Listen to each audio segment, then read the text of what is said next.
So this is a 20-second lecture on invariant maximality derivations by Harvey Friedman. Please. Thank you.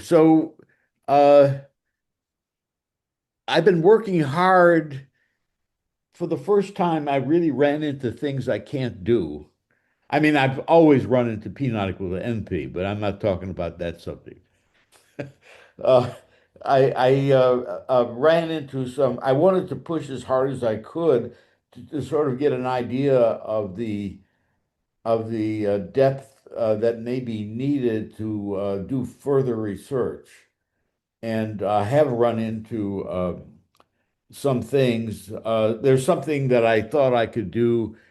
I thought I could do last time and announced it, and now I have to modify that with a conjecture. Uh, so things have been a little bit slow, but I think I want one more lecture only on this chapter 3 before moving into chapter 5. And chapter 5 is on explicitly pi zero 1 sentences. Uh, and that's an important matter to be able to smoothly uh, smoothly eliminate all semblances of infinity, even though we know that things are implicitly pi zero 1 here. And in fact, by Gödel's a completeness theorem, you can actually show things are implicitly pi zero 1, as discussed a long time ago. All right, so this lecture will be, not super polished detailed because of the failure, my failures.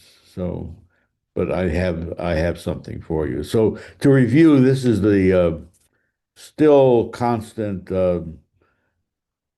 See, we want to move to this after the next lecture. We want to move to this.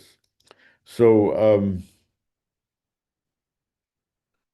uh, we have the unchanged uh, stuff here. Um, and the finite usability has been constant for some time, and it's fairly elaborate. So we know what's usable in the finite case, and now, of course, we're talking about the infinite case. We had this section on these very well structured functions. Um, very nice regular, functions. These functions here, the identity here, and then adds 1 over n on here, and the domain is just this plus this minus the last one. The field is this plus all these. Yeah. And then we were very careful in this chapter to actually cut down the amount of set theory needed. Excuse me, I should say apparently needed, because the only reversal we have done is in chapter 4 for the whole thing for arbitrary n and arbitrary dimension. Uh, okay, so that's all constant, and that's sort of the real hardcore of the chapter. Um, but we wanted to get clearer about what exact axioms are used in this section, and that's what this was about. Exactly what's needed, very precisely, instead of sort of informally saying I'm using this or using omega 1 or whatever. So then we were into 3.9. We've been into 3.9, and this has gone through some uh, changes and retractions and simplifications. And I'm in the process of actually reworking the actual final versions of the proofs. There's some choices about how to set things up. So I want to talk about uh, this mainly from scratch, although I think I did a decent job of this. uh, as we shall see. Because yeah, and that's the one that's closest to to those standard functions I was talking about. That's the one that's closest, but this is more general. I'm not assuming that we have it incremental like this. I'm not assuming that. So there's a notion of separation that seems to be important. Um, that notion of separation, I think, yeah, was already present, I think, in the finite work. Uh, yeah, this is important. Then there's this notion of radial, which was also used. I used this also in the finite case, radial, if you remember. And then I try to put this together into a theorem together with a conjecture. And I also want to talk today just slightly about these. There is an important result in this. So next time we'll also cover this. This is further research mainly. Yeah, there is this loose end here. I don't know if they necessarily uh, need to go over that in lecture. I think maybe that can be just handled. This is an old-fashioned thing from a soft thing. It has nothing to do with large cardinals. Some soft thing, an RCA naught. All right, so 3.9 and 3.10 are in the process of being reworked. We're at interval extension usability now. We're at this, and we started this last time. I said I completely solved this when we have full usability of interval extensions, but I have to take this back and offer not quite full result and a conjecture as to a complete classification and an indication of how one would do this conjecture, how one would do this. So I'm leaving this open uh, with strong hints. Uh, that probably work. Um, okay, now this hasn't been settled fully, so I'll need one more lecture on this chapter 3 before moving on to chapter 5. I've been wanting to move on to chapter 5 for some time, but I felt like I needed to get clear about the scope of this chapter 3. Chapter 3 needs to be greatly extended by further researchers. There's a lot of open things to do. All right, so I think I refined this from last time a little bit. G is an interval extension of F. If G is of the form F union the identity function, uh,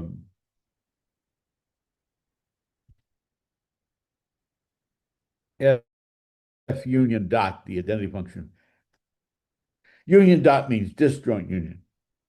F disjoint union identity of J. So in other words, we're taking a finite function and we're adding on the identity function on an interval, on a rational interval. By the way, a rational interval has to be non-degenerate. A general rational interval can be degenerate. Okay, that's what I mean by non-degenerate. Okay, so these are really infinite functions. G is an interval extension if and only if G is an interval extension of something. All right. Now, for the case when when J is -1, 0, um, and that's all that stuff in section 3 point. Whoops, I got the numbers. I don't remember. 3.7, I think. Yeah, those prime examples have J equals -1, 0, right? But this is more general because the finite F can be arbitrary here. Everything has to be strictly increasing. That's the only case we're interested in, really. We prove in the case of J equals and strictly increasing.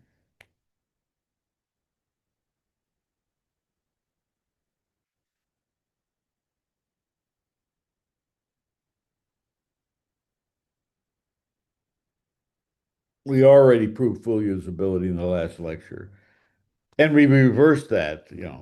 Okay. But in the last lecture we did do that, and that's more general than that those particular functions we were working with earlier. Um, Yeah, and then that's reversed by chapter 4. Um, okay, so that's um,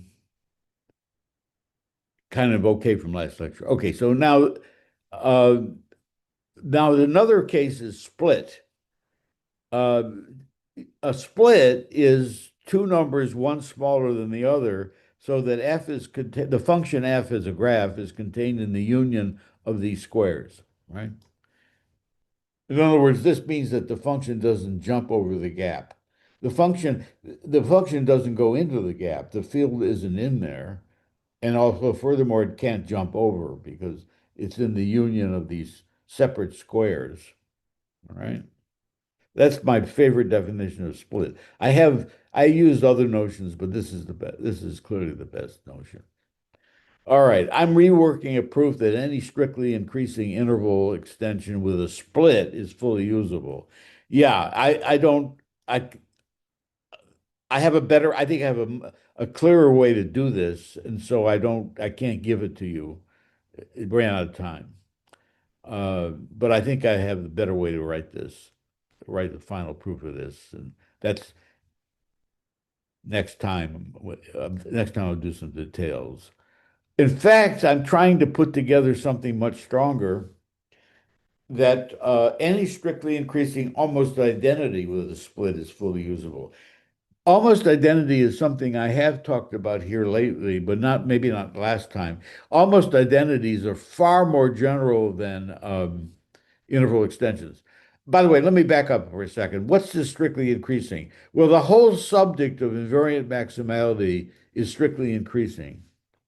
I mean, the whole subject of usability is strictly increasing. Because if you remember, strictly increasing is a necessary condition for even two usability. The only time anything is not strictly increasing and has any kind of usability is for one usability in dimension one, and that's the subject unto itself in RCA naught. It has no strength, and it's a totally different subject, which we did some of. We know exactly what the one usable functions are, but otherwise everything is strictly increasing. So everything has to be strictly increasing. All right. In fact, I'm trying to put together a proof that any strictly increasing almost identity with a split is fully usable.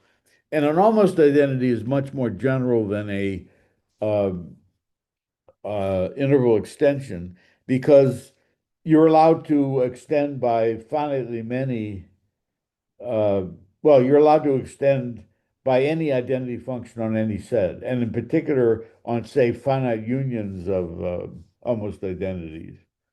Uh, Finite unions of intervals is really the interesting situation, and that's much. And many issues arise when you have multiple interval extension rather than a single interval extension.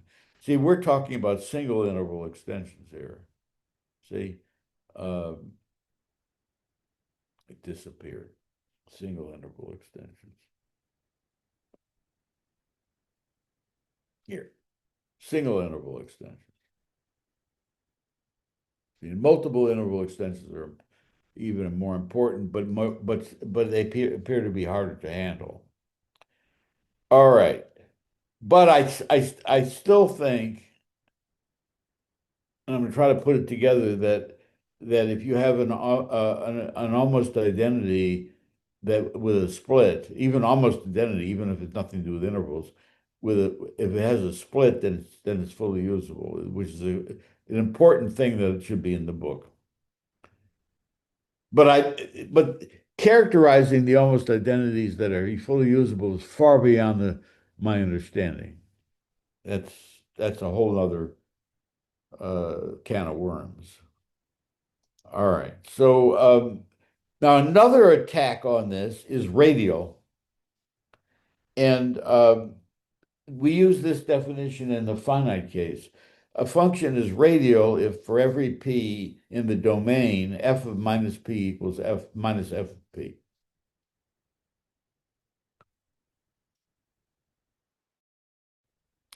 Yeah, good. And that's it's clear radial is a good word for that. And then yeah, let's talk a little bit about how I do this. Every radial strictly increasing interval extension is fully usable. Um, so the idea is I start with the radial function. Oh, if it has a split, it automatically is fully usable because I told you that if we have a split, we're fully usable. That's a different subject, right? And I told you that I wasn't gonna give you. I'm reworking the proof of that, right? Um, yeah, so we can assume that it's no split. Uh, then um, then it's isomorphic uh, to a function that is radial, um, which the trivial one where it's just the identity function on the whole space, or is of the form F union identity. You can make it F union. You can normalize it, make sure that it's the identity on minus a half, one half, right, centered around zero, where F is finite, and in fact, the field of F is just the arithmetic progression for some n that you would imagine. Whereas the arithmetic progression that goes from a half to one, and from minus one to a half, and make the same increment for the arithmetic progression. You can normalize this. Uh, well, no, it has to be the same because it's radial, because it's radial. Yeah. So this is a simple combinatorial thing to normalize things. By the way, I defined what it means. I defined what it went back, further I did some editing, and I defined what I mean by two functions being fully isomorphic. It means this means that G and F are fully isomorphic.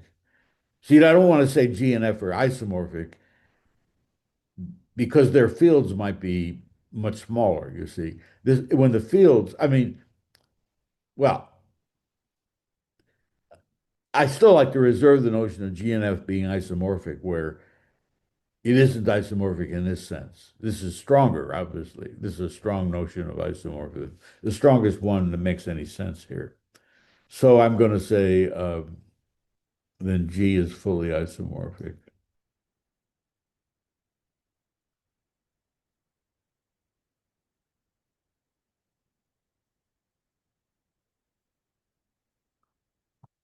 Some radial F, radial H,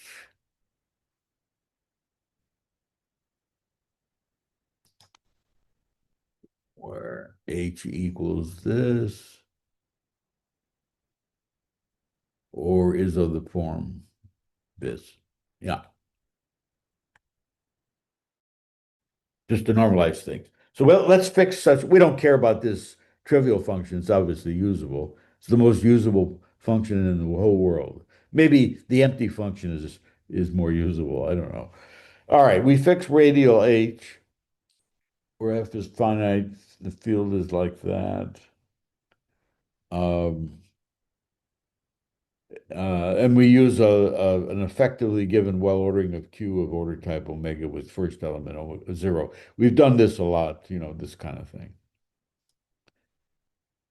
Uh, and so we do our usual thing. We create the tension between a dense linear ordering. We have a dense linear order. We want to lift this to the transfinite.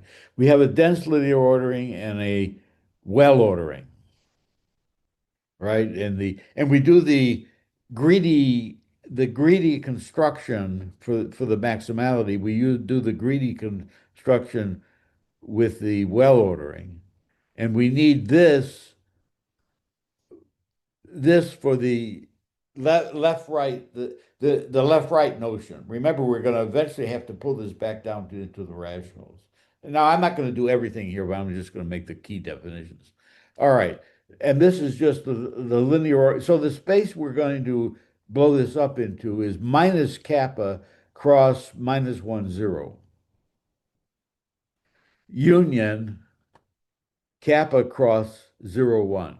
This is the normal thing we did, in the we've done up to now. There's been the featured construction, this kappa across this rational interval. I'm sorry, this is not right. Oh yeah, no, this is right. Yeah. When I lift the thing up into the transfinite, I use this interval. When stuff is in the rationals still in the when stuff is sitting in the rationals, we use -1, 1 closed. That's the whole space. Yeah. This is right. Yeah.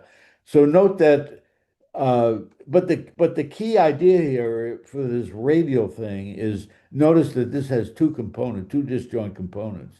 Actually, it's a lie that they're disjoint. There's an intersection which is just 0, 0. See, this is heavily radial. This is transfinitely radial, right? And minus kappa is just a set of all minuses of alpha minus alpha such that alpha is less than kappa. Okay. Um, so minus kappa cross -1, 0 comes before. Okay, so in the left right, this comes before kappa cross 0, 1. Uh, less there's a you can't come before since there's an overlap. Less the less this single place they overlap, which is 0, comma 0. See, minus of the ordinal 0 is the ordinal 0. Okay. So on here, it's the lexicographic ordering of minus kappa across -1, 0, as you'd expect, using ordinary less than on minus kappa and ordinary less than on the rationals in here. And on here, it's the lexicographic ordering. Um,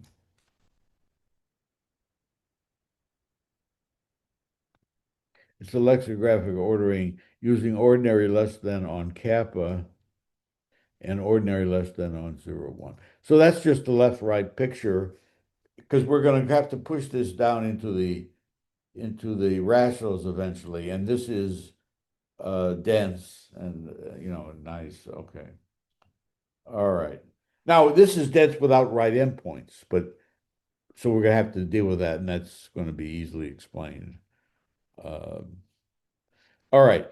Then there's what is the well ordering? Now we always need in all these proofs, we always need a left right that's kind of dense, and then we need a well ordering so we can actually perform our transfinite greedy construction. We need a well ordering, and then it's the interplay between the two that gives us our conclusions. The greedy construction gives us the maximality, and then we need to talk about the invariance, and that's because these transfinite objects uh, you can pick indiscernibles. That's the idea. All right, so the following linear ordering, this is the well ordering actually, but we'll remark that it's a well ordering. So what we do is, well, we start with 0, 0, and then we go to things with 1, but there's going to be a negative and positive, right? And they're going to be handled. And then there's 2, and we go out there, and 3, and 4, and 5, and so forth. So we have the following. So 0, 0 is going to be the least element, first order according to the absolute value of the first ordinal term. The absolute value, right? First order, and then for pairs with the same absolute value of the first term, i.e. ordinal term, those with a negative first term come first, and those with the same first term are ordered according to uh, our effective ordering of rationals on the second terms, which are rationals. Uh, so we have uh, something, I don't know, omega plus omega or something. We have something very well ordered whenever the first terms are the same absolute value. But then the absolute values are well ordered, right, by kappa. So everything is going to be very nice. So we extend this to k-tuples in the standard way. We extend this to k-tuples by Lexmax. by Lexmax. Okay. Then in other words, lexicographically according to this ordering, but first according to their maximum of the K tuple under less than first order the K tuples according to the absolute that max of absolute value. I'm not saying this right. First order K tuples according to their max, according to max of absolute value.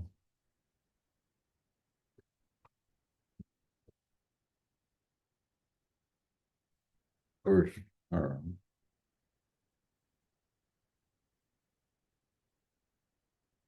Then order them lexicographically under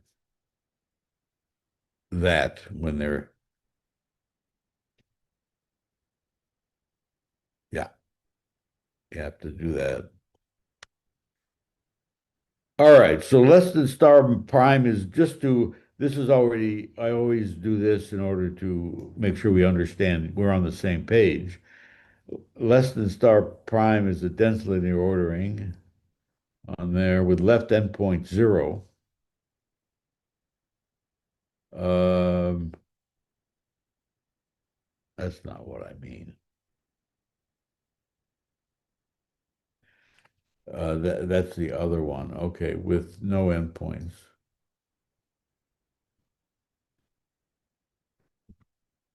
Oops, no endpoints. Okay, this is the well ordering, and it's the order type kappa with the left endpoint 0, 0, and no right endpoint. This is the one where go out like this. Okay, and then when you extend it to k dimensions, of course, it's on this of order type kappa again kappa with left endpoint 0, 0 through 0, 0 k tuple and no right endpoint. And then, given let E be contained in -1, 1 kr.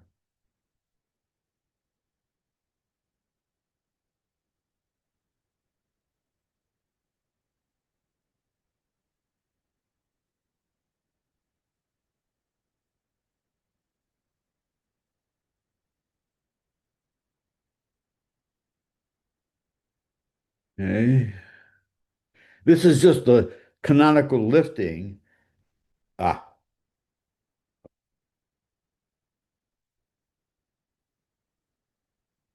this is just the canonical lifting of an order invariant set in the rationals, um,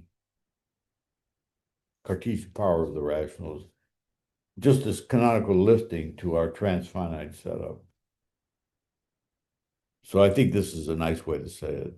Rather than spell out quantifying over coordinates or something. It just means these two structures are isomorphic. This is canonical lifting. And then now we make our transfinite recursion. And this is, of course, wrong.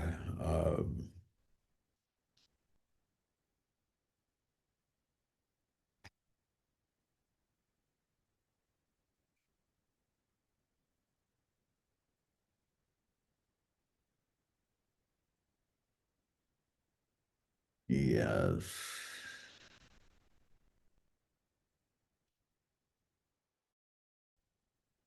Yes.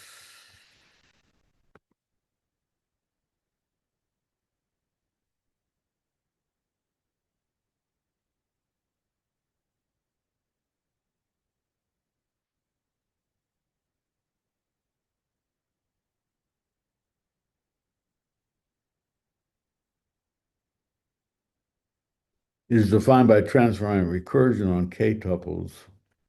X is in here if and only if I do primes here because all this stuff was done in an earlier part, in the earlier part when we were talking about uh, Q01, minus 1, 0, sorry. Yeah. So I need to not conflict notation, not abuse notation. Uh, so here we have this on K tuples, if and only if the restriction to the stuff below, together with the new candidate, has all R tuples lying in there. That's the transfinite. That's the greedy construction. Make sure you have yeah, okay. Now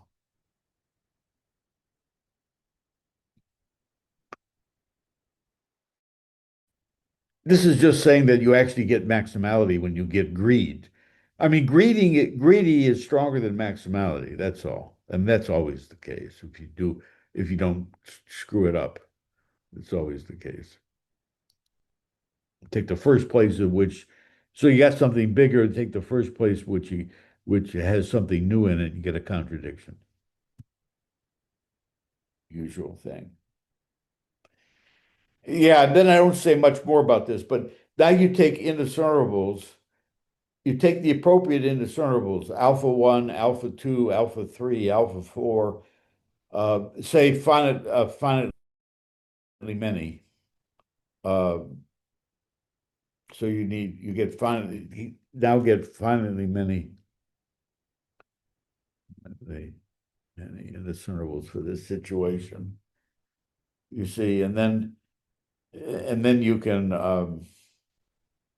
show that will actually have the invariance you want and the maximality you want.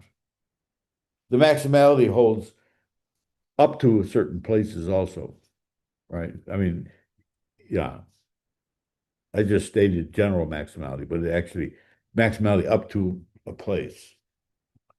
That's the other thing you get. Yeah, you get actually, when you make the greedy construction, you actually get a maximality in every initial segment. Just a general principle. You always get that.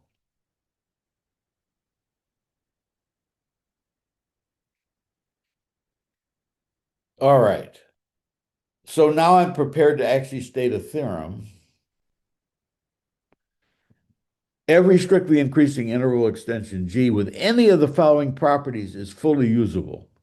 And this is, you'll see that it's conjectured to be optimal. There is a case, there is a situation we will see where I haven't figured out exactly what's going on, but I think I know, I sort of know what you need to do. Uh, in other words, counterexamples. I think this is all the ones that are positively correct. Uh, yeah, I think the others, I think I'm just saying that this is sufficient. And I believe it's necessary. The whole point is I think this is necessary, but I haven't but you need some more work to do this to show it's necessary. All right. G has a split, and I told you I'm working on reworking the proof of that, and we haven't really given the proof today. G is the identity on some non-empty. This we did last time. I mean, we did it with we did it this way, but in fact, it's better to state it more generally because this will also hold that you just need this. By the way, the whole point is that if it's strictly increasing, say strictly increasing, um, that you automatically know that you can keep it strictly increasing by just defining it to be minus one at minus one. You can define it to be minus one and minus one. You can extend it. That's the point. That's why I just have an open interval there. All right. And this is the dual, the other side, right? And then also, as we just sketched, if G is fully isomorphic to a radial function. Oh, okay. We just proved that radial functions are fully usable. Radial, strictly increasing interval extensions that are radial, sorry, are fully usable. But there's an old theorem that we proved a long time ago that if two functions are fully isomorphic, one is fully usable if and only if the other is. If two functions are fully isomorphic, one is fully usable if and only if the other is fully usable. In fact, one is usable if the other is usable. I mean, just about, anything, since the subject of invariant maximality is purely order theoretic, if two functions are fully isomorphic, they're basically the same as far as the subject is concerned. Okay? All right. So I guess I sketched this as just a lot of simple stuff here. If it's strictly increasing and finite, J is a rational interval. If G has a split, then we're done. If G is fully isomorphic to a radial function, then we're done by the remark I just made. Suppose G is the identity on something here, then you can normalize P. You can normalize it to be by some noise here. You can normalize it so that uh, P is actually uh,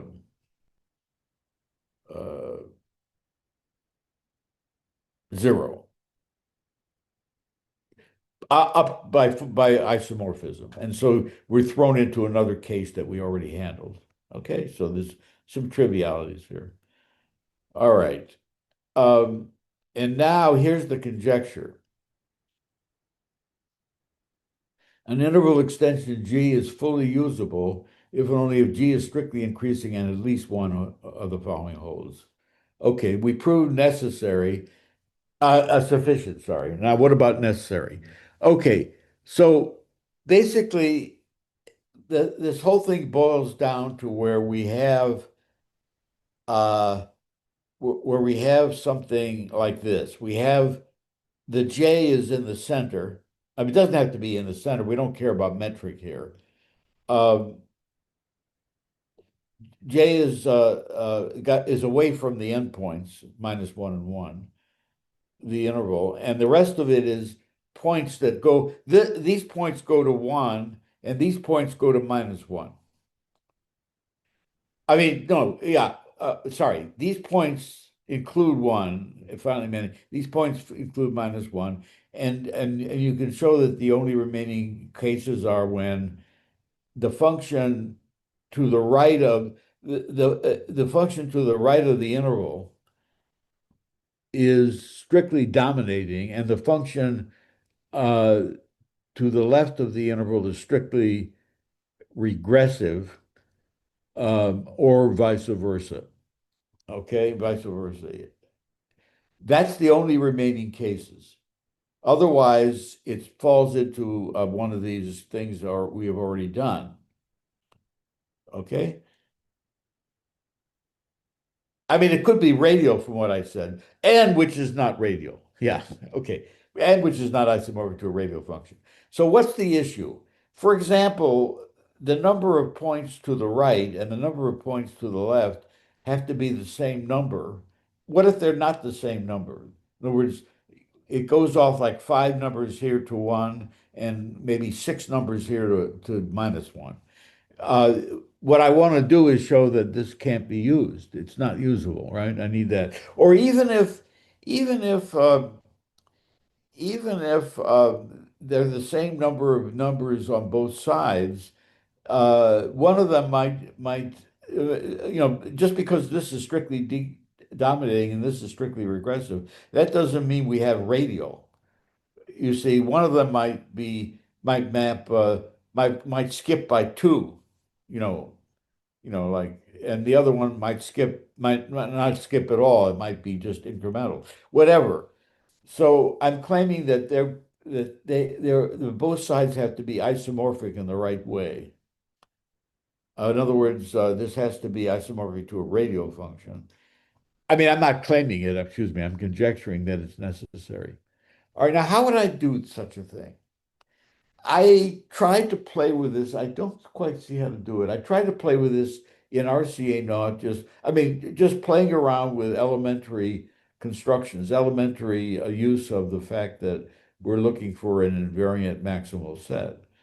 Just playing around with it. And like, for example, you can ask for a maximal permutation. That's something legal in this setup, right? But the problem is that it doesn't seem to keep you in the discernible, so to speak, in these numbers. It doesn't seem to be uh,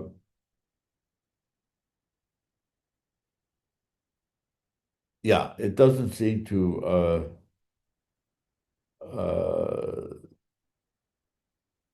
work out uh, properly. You see, these functions are also they're defined on the rationals inside here also. I mean, it's not just Uh, maybe I've stated something that is not quite accurate.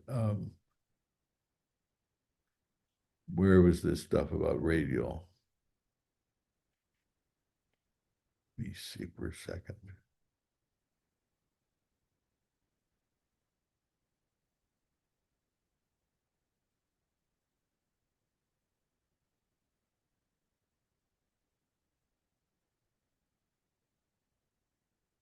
Oh, yeah, it is just the extension with a finite set. Um, right, that's all we're doing is extending with a finite set.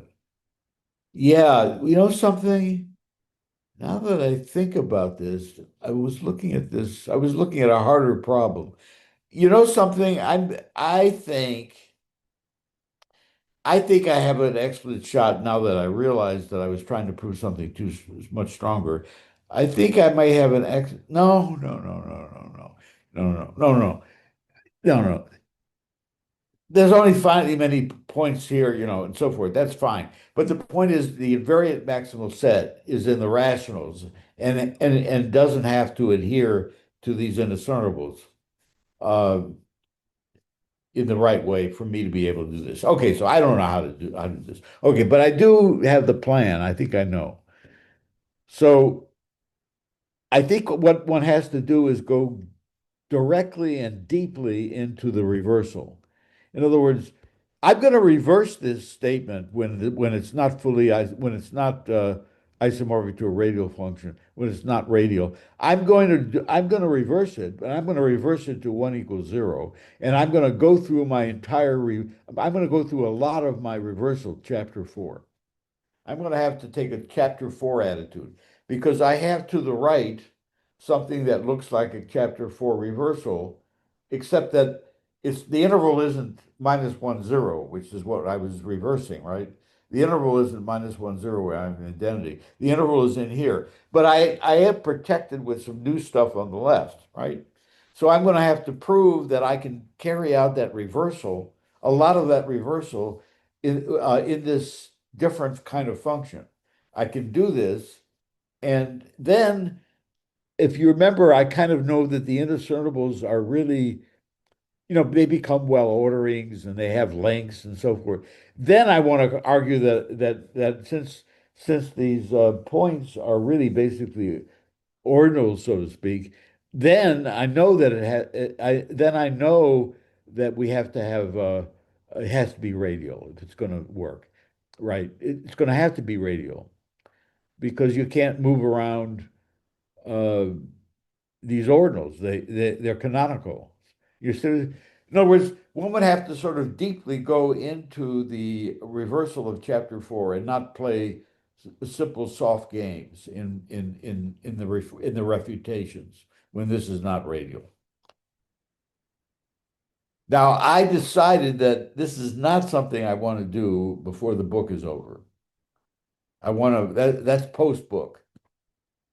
Digging into I just don't want to dig into that reversal uh, at this point. I think that I'm going to say something about how I think it should go, and I think that's quite interesting. Where you actually refute some basic ones in here by a pretty high-powered argument where you have to go into the guts of my reversal. All right, now I got a few. I have 8 minutes. All right, now here's another subject of which I know a little bit. I don't know a lot. Called joint usability. Very natural. Okay, in joint usability, we ask for this is a joint usability statement. Will let E be order invariant. There exists F1 through Fn invariant maximal S. I mean, usability was just n equals 1. Usability was n equals 1. And this is joint usability. And to be jointly invariant just means you're invariant. For each I, you're Fi invariant. Now, this actually, well, I've just thought about this when the Fi's are strictly increasing and the identity on a non-empty minus one pi, different I's, right? In other words, each one of these functions is sort of like the basic one, sort of like the good ones we understand. Then that proof for minus one p, that proof should lifts to when I have multiple ones.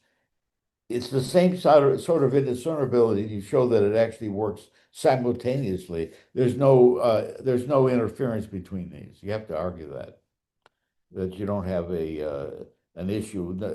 You don't get any noise between them. But there's something quite interesting about this because this stronger statement has a much easier reversal to con SRP. It has a much easier reversal when you do this jointly. I think this is a valuable point because if, God forbid, there was something wrong with the reversal, which is, a big deal, uh, one has a big backup here. In fact, when I equals 2, this is when you only have two functions, I know that this is much easier. I mean, I reversed it. It was in my head. I reversed this well before I reversed the real thing. Let's see. So this is nice to know. Another good thing about this joint usability is I think I know how to cut it down some. In other words, where you put in gaps, you put in some gaps in these FIs. Yeah.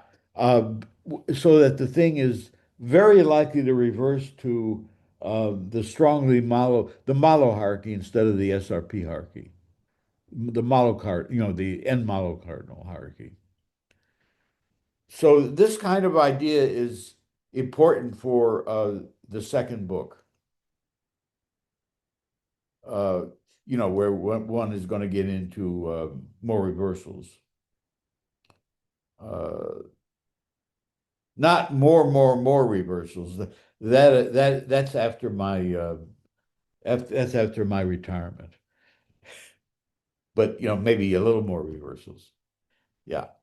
So um, yeah, so I think that